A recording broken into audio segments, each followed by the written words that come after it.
विधानसभा निवडणूक 2024 मध्ये माननीय राजेश भैया टोपे यांचा पराभव झाल्यानंतर त्यांनी कार्यकर्त्यांना शांततेचा संदेश दिला. ज्याला म्हणता येईल चुकीचं लोकांना मत बनवण्याचं काम याच्यात ते यशस्वी झाले. आपण खर तर सर्व धर्मनिरपेक्ष आहोत, पण तरी सुद्धा त्यांनी मुद्दाम आपण जातीवादी आहोत हे जरा जाणीवपूर्वक बिंबवण्यात सुद्धा ते यशस्वी झाले. हाही परिणाम मला थोडासा जाणवला आणि एकंदर तो जो काही रिझल्ट आहे तो दिसतोय.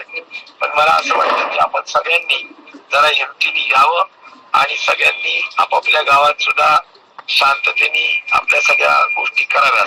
आपल्याला निश्चित प्रकारे पुढे सुद्धा जरा संयम ठेवून आपलं आत्मपरीक्षण करून चुकांच्या दुरुस्त्या करून आपल्याला काम करावं लागेल. तर अधिक जास्त काही या ठिकाणी बोलणार नाही, पण तुम्ही लोक जरा धीराने घ्या. आणि बरेचसे लोक भावुक झाले, बरेचसे लोक रडतायत, बरेचसे लोक फार इमोशनल झाले.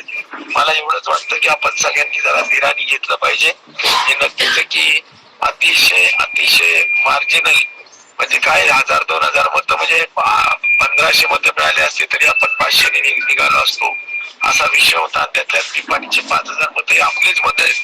त्यामुळं खऱ्या अर्थाने जनतेने आपल्याला पाडलेलं नाहीये, परंतु थोडस झालं आता जे काही झालेलं आहे ते. तर मी आपल्या सगळ्यांचं एवढं सांगेल की तुम्ही धीराने घ्यावं. आपण मी तुमच्या बरोबर आहे, तुमच्या पाठीशी भक्कमपणे.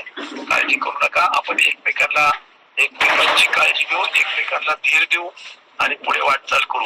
एवढंच मला आपल्याला सगळ्यांना सांगायचंय. आणि आपण शांततेने घरी जावं, चहा पाणी घेऊन जरा व्यवस्थित शरद सतीश आहे तिथे, तो सगळ्यांना चहा पाणी आणि सगळ्या गोष्टी करेल आणि नंतर सगळ्यांनी घरी जावं. सगळ्यांचे खूप आभार. पुन्हा एकदा धन्यवाद.